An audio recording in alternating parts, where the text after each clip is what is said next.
कल हम last time Snell law discuss किया सीगा ना रिफ्रैक्शन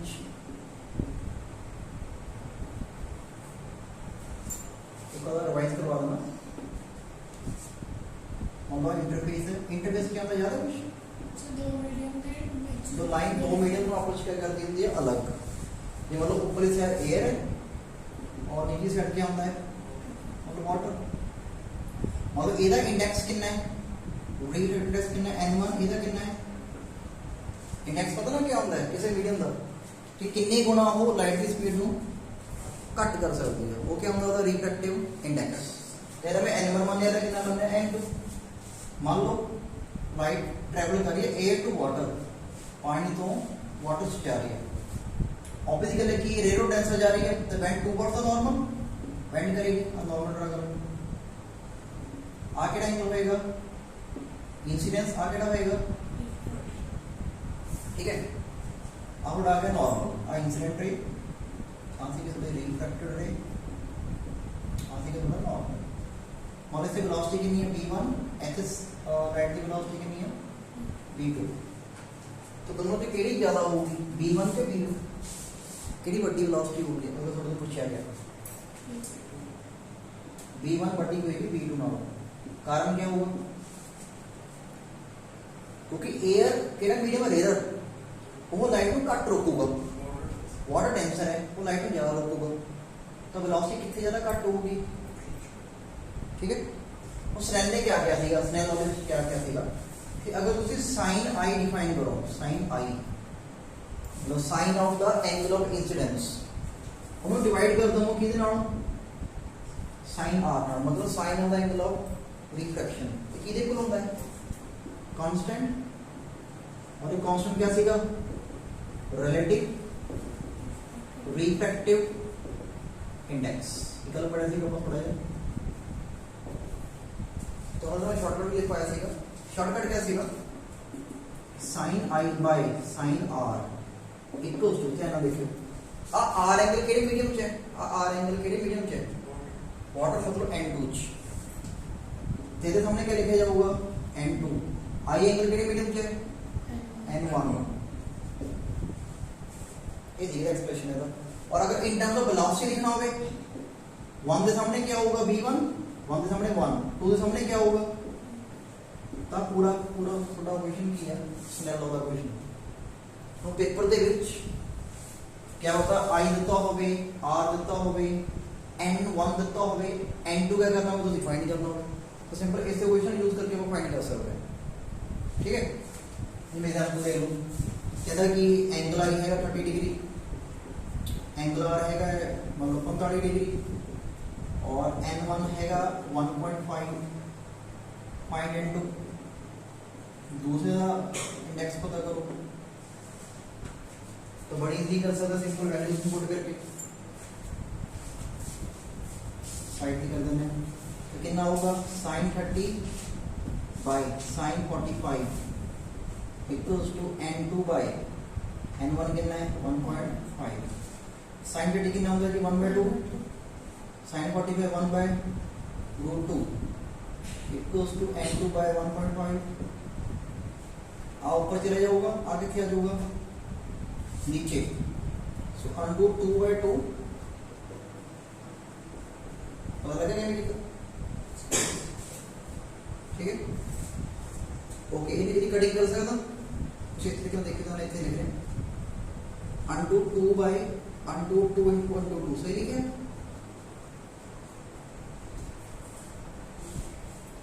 टू नु क्या लिख सकता मैं अंडू 2 into अंडू 2 एक का 2 क्या हो गया कैंसिल क्या बचा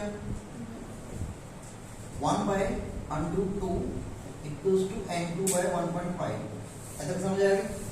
तो n2 कितना आ चुका हूं फिर 1.5 by root 2 that's it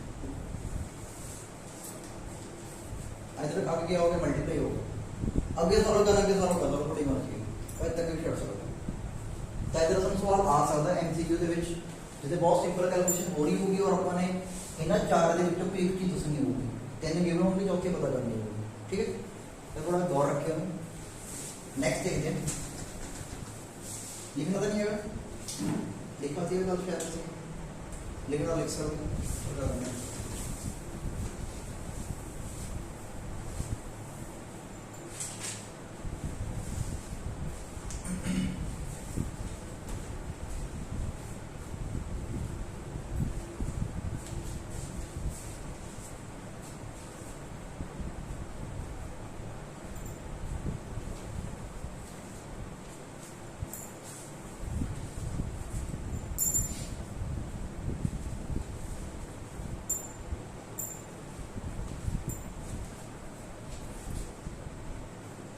angle of deviation in refraction, angle of deviation in refraction.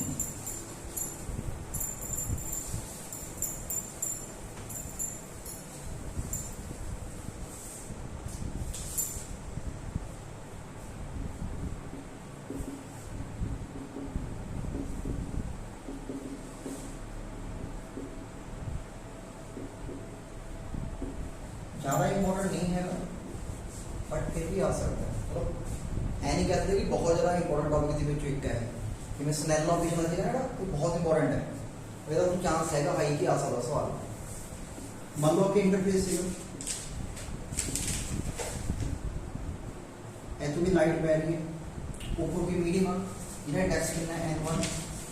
Third ਦਾ ਕਿੰਨਾ ਹੈ n2 ਮੰਨ ਲਓ n2 ਵੱਡਾ ਹੈ ਕਿਹਦੇ ਨਾਲੋਂ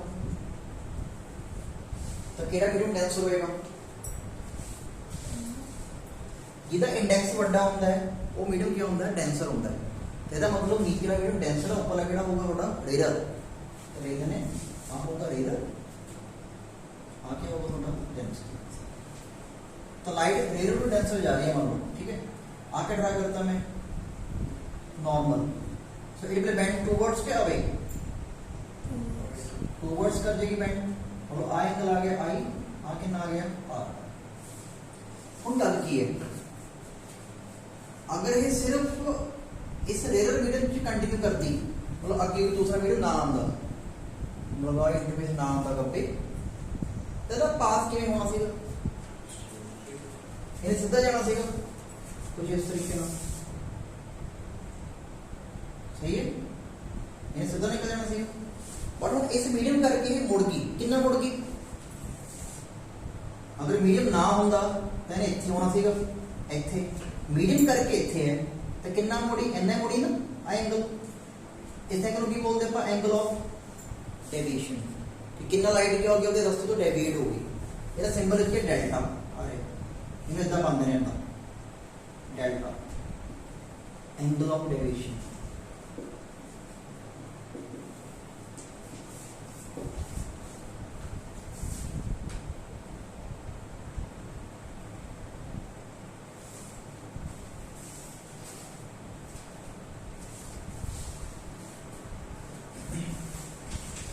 थोड़ा फिगर से गौर ना देखो क्या मैं इतना लिख सकता है delta plus R equal to I सही ये एंगल नहीं है वर्टिकली अपवर्ड एंगल्स पढ़े हुए मैथ ਦੇ ਵਿੱਚ आ एंगल ਦੇ बराबर ਹੁੰਦਾ ਨਾ ਹੁਣ ਧਿਆਨ ਦੇਖੋ आ एंगल और आ एंगल आपस में क्या होगा तो पूरा एंगल ये दोनों आपस में क्या होंगे वर्टिकली दोनों आपस में इक्वल है तो डेल्टा कितना आ गया फिर आई माइनस बस आप फॉर्मूला अपने को मगर पेपर से सवाल आ रहे हैं क्योंकि से light the angle of incidence की है 30 डिग्री है और द एंगल ऑफ रिफ्लेक्शन है 10 degree find angle of deviation angle of deviation find कर दो बस इजी लेकिन आज होगा आई माइनस आर मतलब 30 माइनस 10 20 डिग्री आ गया इजी है बहुत एक और तरीके से बढ़ता है ये अच्छा एमसीक्यू बढ़ता है 10 सेकंड सॉल्व हो गया मतलब कह रहे हैं किसी मीडियम ਦੇ ਵਿੱਚ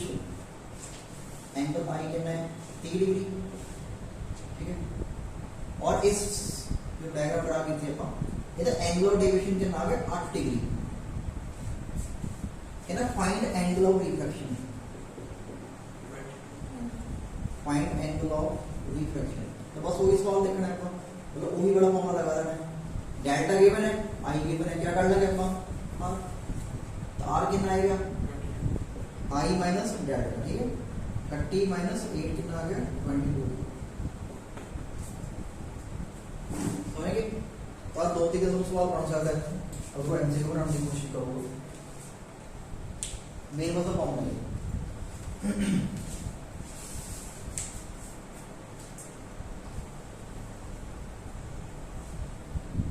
सर। नेक्स्ट देखो refraction through a glass slab, बड़ा इंपॉर्टेंट टॉपिक है, refraction through a glass slab.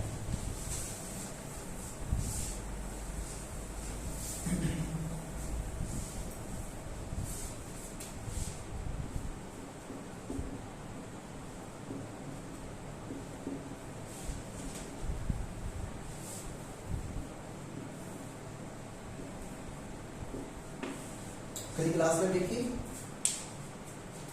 भी देखी जिम्मे सापड़ की टिक्की होंगी है उदा नहीं होंगे ग्लास की बनी जिम्मे आ कॉपी है, ये थोड़ी घट मोटी है, थोड़ी ज्यादा मोटी होंगी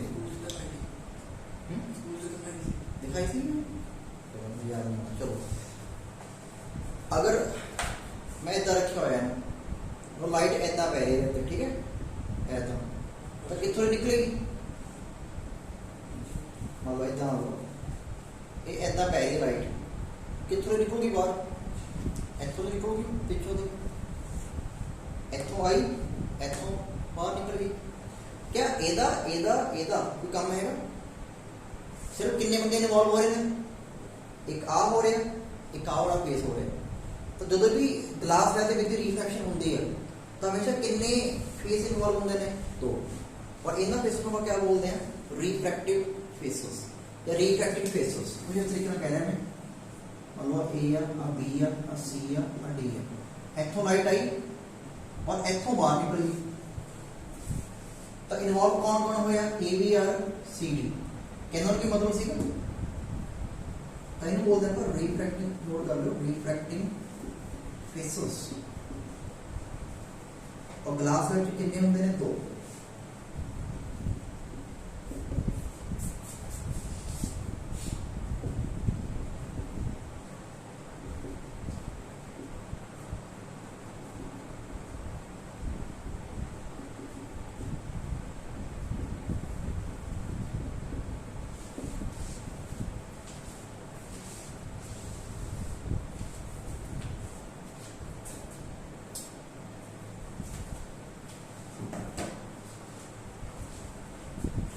तुम सवाल क्या बना सकता है, अगर तुम एग्जाम से पूछ लिया कि ग्लास स्लैब दे रिफ्रैक्टिंग फेसेस च कितना एंगल होता है, what is the angle between the two refracting faces of the glass slab, A तो बी सी तो बी, तो ऐसा है एक लाइन आहा एक लाइन आहा, दोनों आपस में क्या है, तो दो पैरेलल लाइंस के एंगल होते हैं, जरा 0 डिग्री तो जा क्या होता है वाइल बंदे ने, अगर 0 डिग्री है तो क्या बोला कि पैरेलल है, अगर 180 तो क्या बोला कि आप एंटी पैरेलल, मतलब एक इधर जा रहा है एक इधर आ रहा है, अगर दोनों एक पास में जा रहे हैं फिर क्या बॉडी यूज होएगा पैरेलल, एंगल कितना होएगा 0 डिग्री, अगर एक इधर जा रहा है एक इधर जा रहे हैं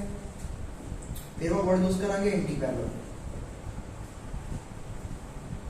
एंगल कितना बना जाएगा 100। तो अगर तुम ऑप्शन में 0 आ रहा है तो 0 टिक लाओ, अगर 180 आ रहा है तो 180 भी टिक कर सकते हैं, दोनों बिल्कुल सही है।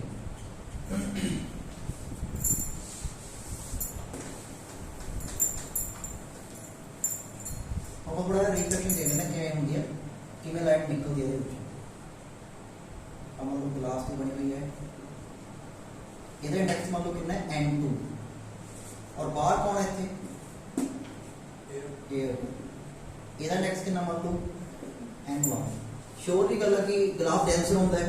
तो N2 क्या होगा N1 नालों, ठीक है। तो लाइट ए टू ग्लास जा रही है लाइक दिस, अब बनाता अपना नॉर्मल एंगल ऑफ इंसिडेंस कितना बेंड करेगी 2 वाट्स का नॉर्मल, ठीक है। अब लोग एंगल ऑफ रिफ्लेक्शन R1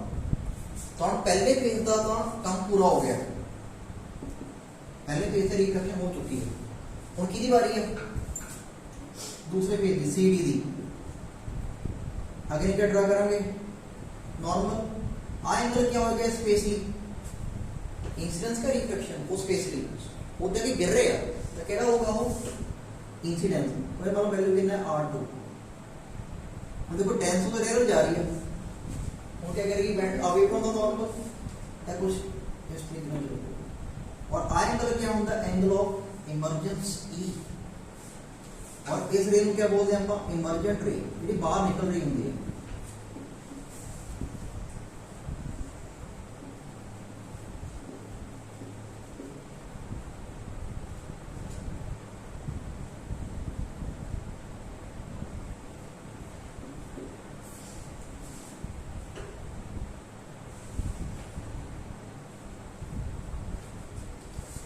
पूछा गया सिंपल सा सवाल कि ग्लास स्लैब ਦੇ ਵਿੱਚ कितनी बार रिफ्लेक्शन होती है, की आंसर होगा कितनी बार रिफ्लेक्शन होती है, 2 बार, ठीक है।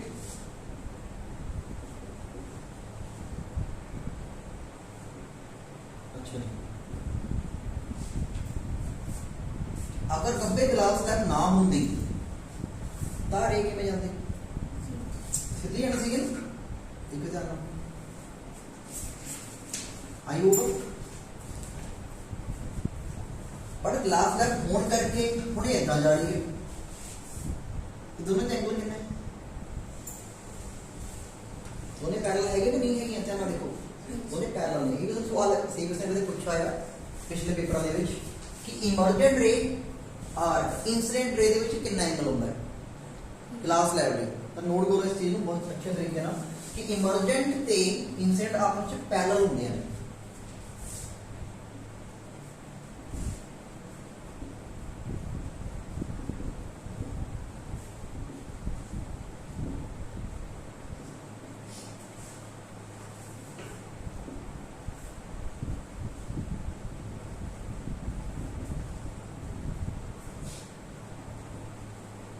That is theta equals to 0.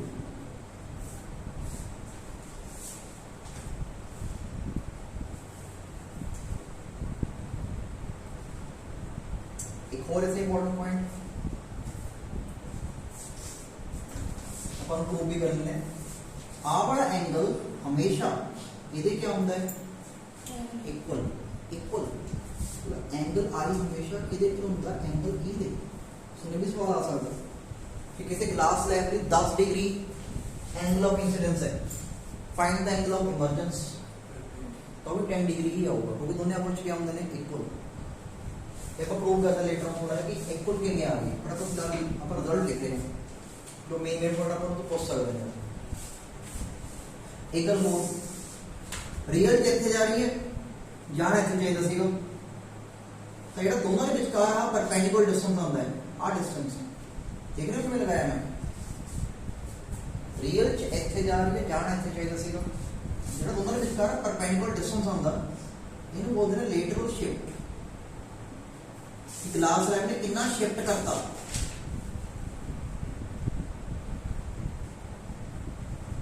एक और नाम भी है लेटरल डिस्प्लेसमेंट, 2 वर्ड यूज होते हैं, एक कोई गल है कि ग्लास स्लैब ने इंसिडेंट रे में कितना शिफ्ट करता ਉਹਦੇ रास्ते तो और एना होगा।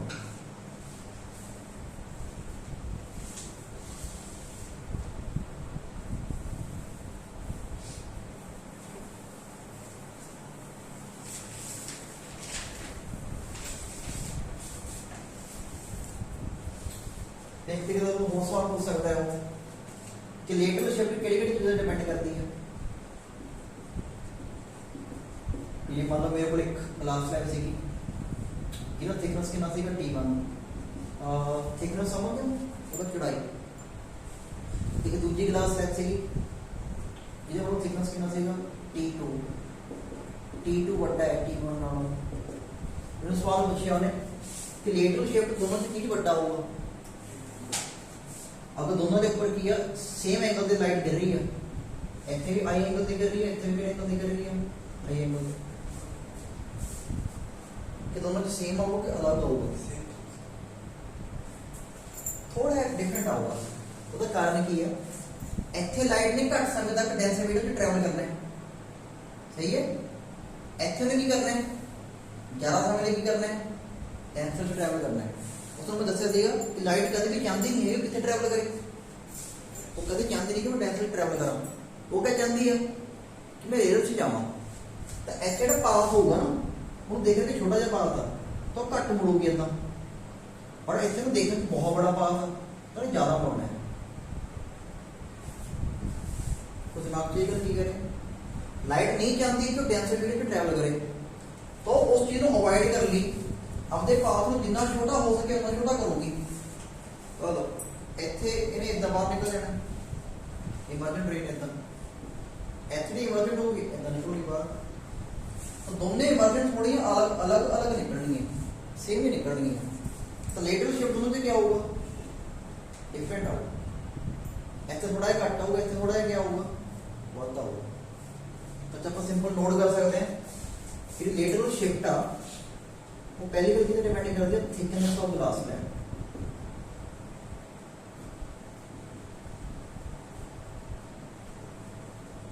अगर थिकनेस मोटाई ज्यादा रखोगे तो लेटरल शिफ्ट भी क्या होगी? बढ़ होगी।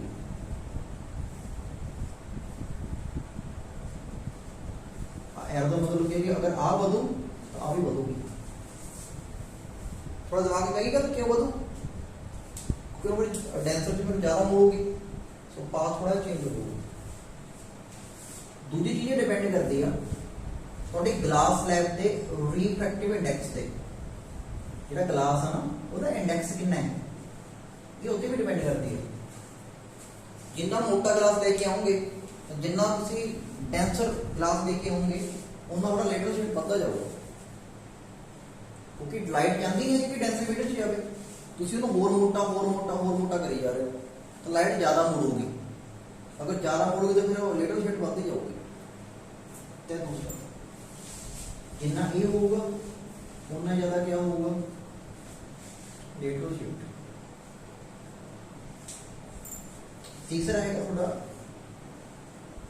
एंगल ऑफ इंसिडेंस, कि कितने एंगल दे एक्चुअल च रे पै रही है, जी बाहर कह रही है रे आ एंगल कितना है इतने भी डिपेंड करता है। मैं दम बोलूंगा और 3 फैक्टर हैं।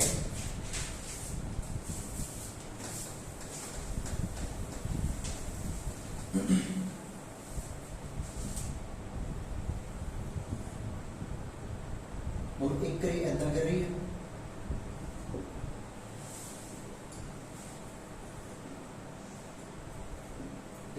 कर रही है कि दोनों एक तो बाहर निकलेंगे। आप थोड़ा या अलग पांच बार निकलोगी, आप थोड़ा या अलग पांच बार निकलोगी, दोनों का शिफ्ट क्या होगा? डिफरेंट होगा। बना के देख लेते हैं। ठीक एन आ गया शिफ्ट इतने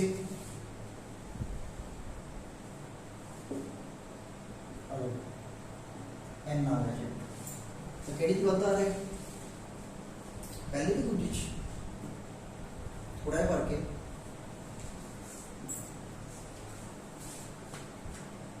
तो सिंपल सा बताओ जब याद करना है चीज आप तो बच्चों को समझ आएगी। अगर ना नहीं पता लग रहा है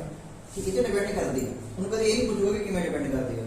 सिंपली ये पूछना कि किहड़े फैक्टर ते डिपेंड करते हैं एमसीक्यू दे विच।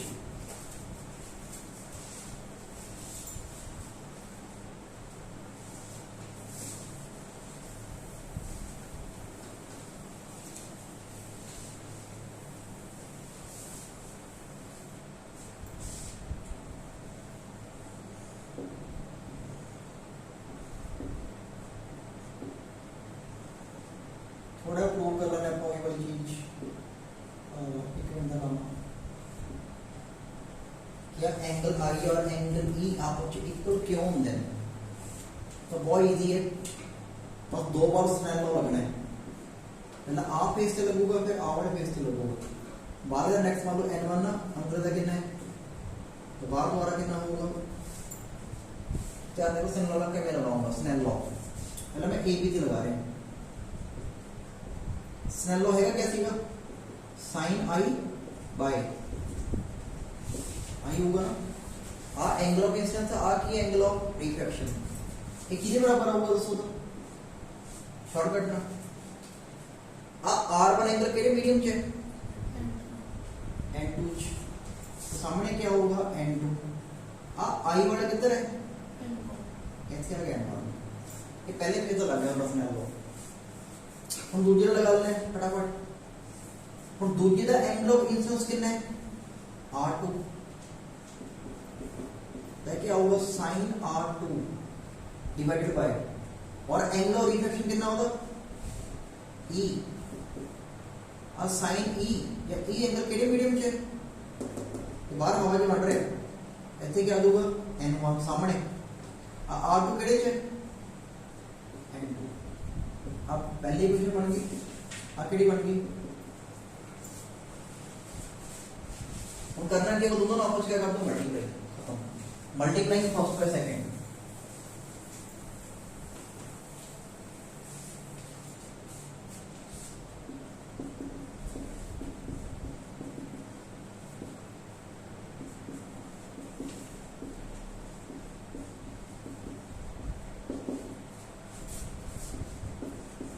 राइट साइड ना मल्टीप्लाई होगी लेफ्ट साइड ना होगी तो आप कुछ कैंसिल हो जाएंगे कितना होगा ये 1 अगर आप फिगर च देखिए r1 ते r2 एंगल दोनों आपस क्या होंगे केड़े एंगल ने अल्टरनेटिव कॉरेस्पॉन्डिंग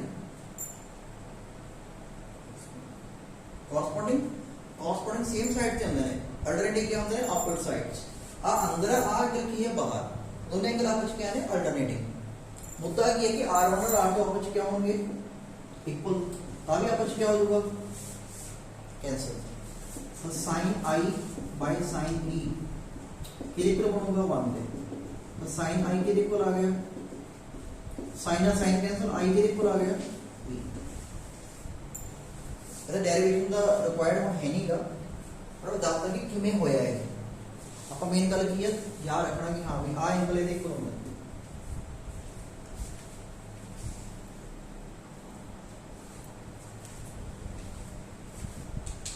ਥੋੜਾ ਹੋ ਦੇਖੋ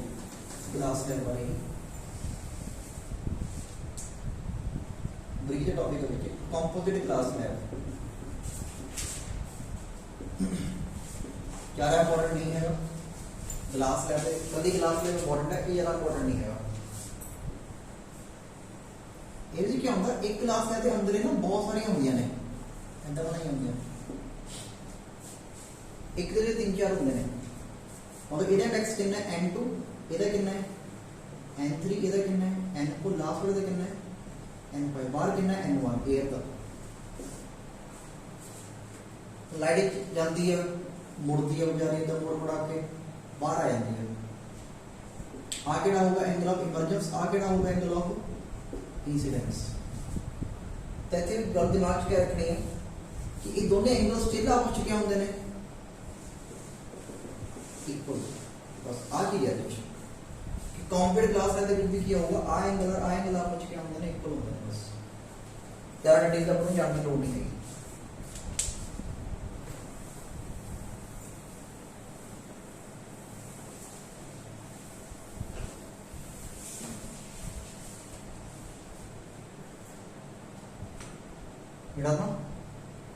नेक्स्ट टॉपिक लिखो रियल एंड अपैरेंट डेप्थ ये इंपॉर्टेंट है रियल एंड अपैरेंट डेप्थ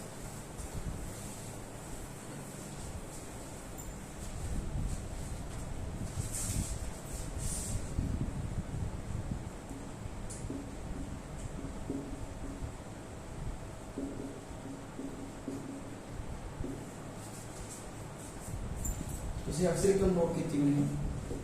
अगर पानी ਦੇ ਵਿੱਚ ਬਸ ਸਿੱਕਾ ਪਾ ਦਈਏ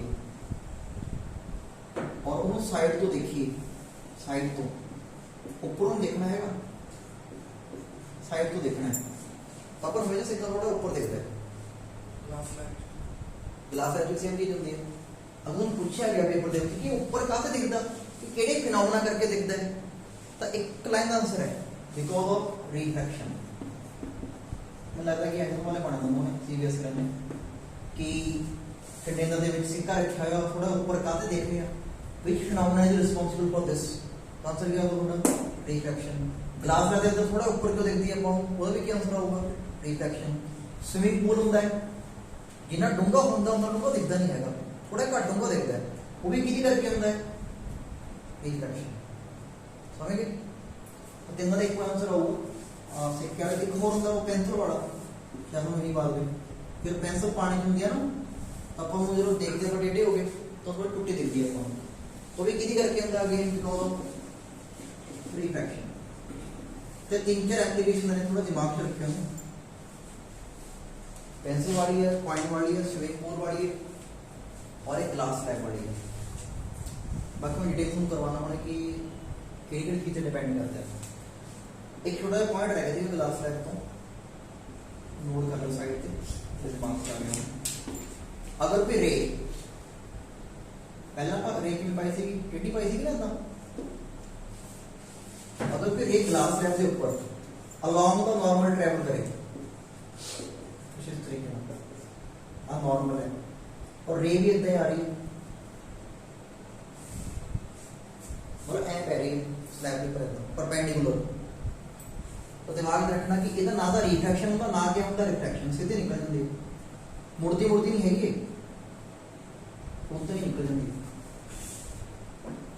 ऐसे एंगल ऑफ इंसिडेंस कितना होगा, एंगल ऑफ इंसिडेंस कितना होगा तो पूछा गया कि कोई रे परपेंडिकुलर गिर रही है ग्लास के सरफेस के ऊपर, what is the angle of incidence ना, नहीं 90 नहीं। एंगल ऑफ इंसिडेंस क्या होता है कि नॉर्मल ते इंसिडेंट रे कितना एंगल बन रहा है, आई ਹੁੰਦਾ भाई ਹੁਣ इंसिडेंट रे या नॉर्मल दोनों आपस में इक्वल हो गई है, एंगल कितना बच गया मतलब 20 डिग्री है, ठीक है। इन्हें थोड़ा मैं इधर करता कितना रह जाऊगा 10 और ऐसे करता 4 डेटा कर दो कितना रह जाऊगा 5, अगर बिल्कुल ऊपर रह गया फिर कितना आ जाऊगा 0। जैसे एंगल ऑफ इंसिडेंस कितना है नोट कर लो 0 डिग्री, और एंगल ऑफ रिफ्रैक्शन भी कितना होगा और 0, और एंगल ऑफ इमर्जन भी कितना होगा और 0। थोड़ा अच्छा लिखना नोट करें, पूछ सकता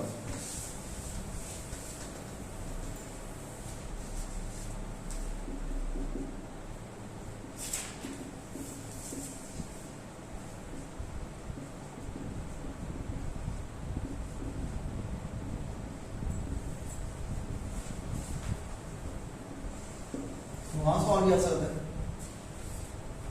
कि केड़ी कंडीशन के अंदर कोई रिफ्रैक्शन होती नहीं है, तो अपना आंसर क्या होगा, देखो क्या चूज करेंगे उत्थे कि जो एंगल ऑफ इंसिडेंस कितना होता है वो तो कोई रिफ्रैक्शन नहीं होती है। जैसा बोल सकता है कि right of the condition for no lateral displacement, जो कोई भी लेटरल डिस्प्लेसमेंट नहीं होगी, ऐसे हो रही लेटरल डिस्प्लेसमेंट चेक करो, ऐसे जितना जा रही है उतना बाहर जा रही है, लेटरल डिस्प्लेसमेंट तो होनी नहीं है, तो ऐसे भी क्या आंसर होगा अपना, जो एंगल ऑफ इंसिडेंस कितना होगा, तो दो कंडीशन इंपॉर्टेंट नोट कर लो। या कई बार वर्डिंग थोड़ी चेंज कर देता है, वो भी लिख सकते हैं कि when incident ray is perpendicular to the surface of glass slab। जरूरी नहीं है कि ग्लास स्लैब ही होगा, हर सरफेस में वैलिड है, but surface of glass slab लिखना शायद ऑप्शन आ वर्डिंग भी लिखी हो सकती है, तो उसे आ वर्डिंग भी यूज कर सकते हैं, क्या पता इस हिसाब से लिखा हो वो भी हिसाब से लिख सकता हो, और अपन कॉन्सेप्ट क्लियर होना चाहिए कि जब इंसिडेंट रे परपेंडिकुलरली हिट करो किसी भी सरफेस में तो कोई रिफ्लेक्शन नहीं होगी, सीधे निकलो।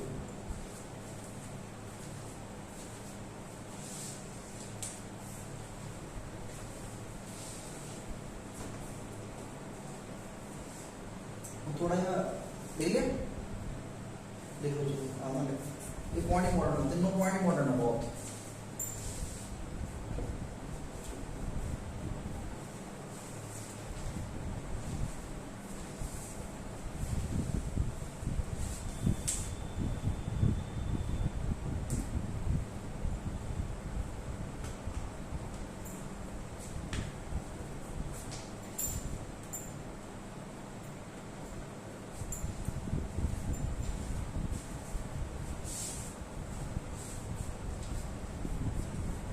हो गया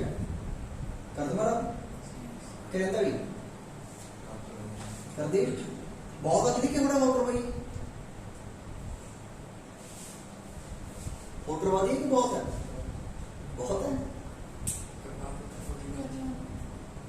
एक टॉपिक और कर ली देखो अगर रियल एंड अपरेंट है तो भी बड़ा थोड़े और एक्सप्लेन कर लेंगे हम ये मुद्दा क्यों आया तो बहुत कर दो ये सारा कुछ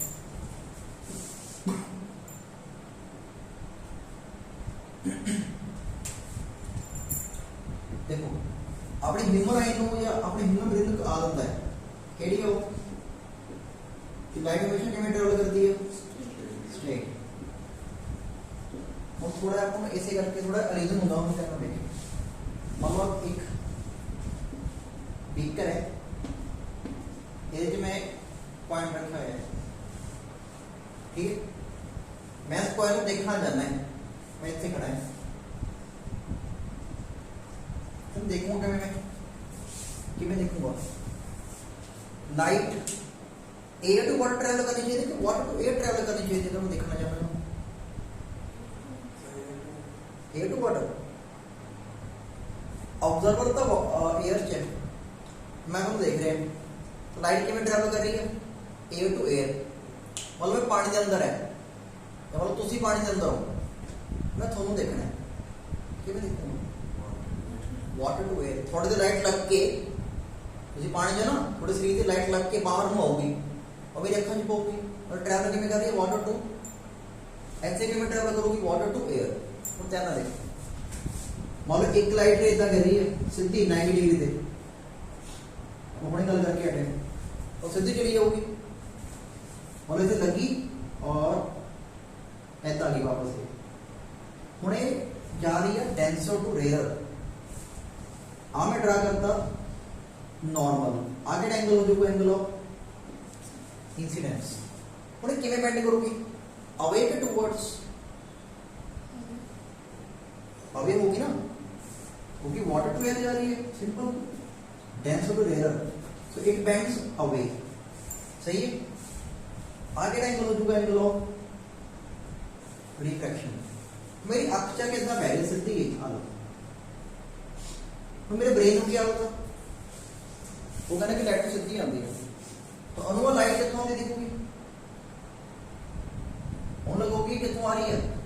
कितने पिछों आ रही है समझ रहे हो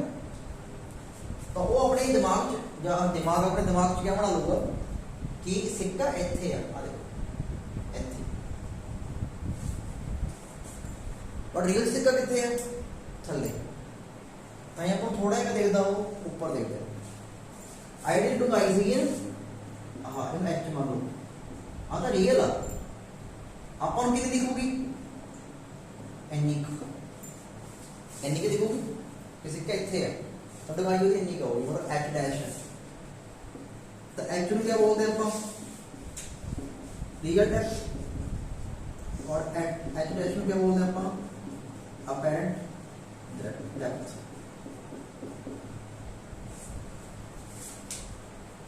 लगे समझ हम लोग सवाल क्या पूछ सकते हैं बत्तो बत तो सिक्का कितना ऊपर दिखूगा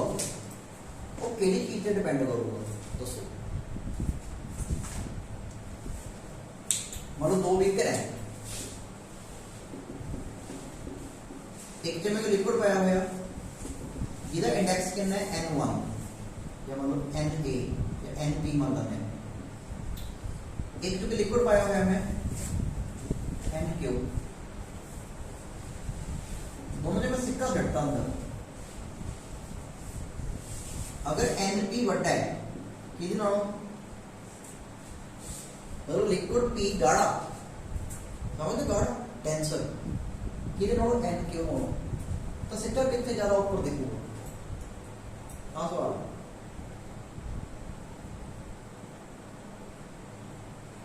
नहीं लग रहा दिमाग सौखा है। एक रे मनो भी 90 चाहिए, ठीक है थोड़ा इधर ट्राई करना है इजी वैसे नहीं समझ आएगा। हाँ वो 90 थी आ गई इवन बाहर जाना चाहती है ऐसे ही मान ने कि एक करी 90 थी आएगी बड़े बाहर जाना चाहती है। दोनों के कितों कितों ट्रैप लगा रही है डेंसर टू लेयर कितने ज़्यादा मुड़ोगी क्या ज़्यादा डेंस होगा तो ज़्यादा मुड़ोगी रे ऐसे कुछ इस तरीके से चली जाओगी। ऐसे सिर्फ मान लो ऐसा चलेगी ऐसे सिक्का कौन कितने दिखूगा ऐसे तो कितने थोड़ा ज़्यादा अपन ऊपर देखे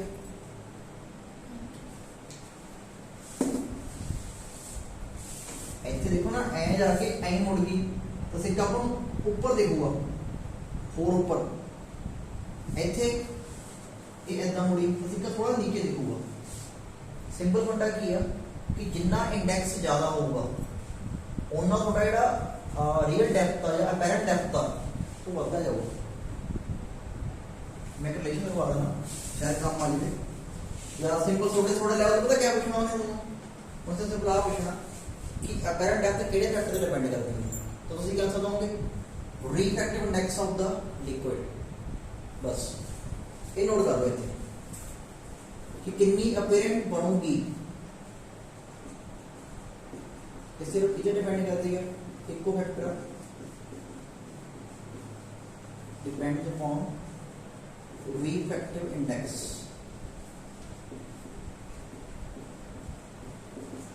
of the liquid.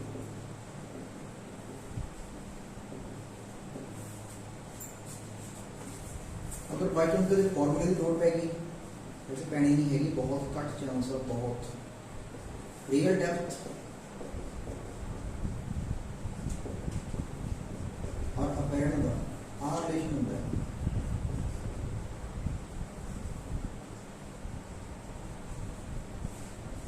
Real depth equals to apparent upon refractive index मतलब 0.1% चांस नहीं कि पेपर च सो आप फॉर्मूला सवाल आ सकता तो मान लो कि आना ही है बट आ चीज जरूर पूछ सकता है कि अपैरेंट डेप्थ किहड़ी चीज पे डिपेंड करती है। बस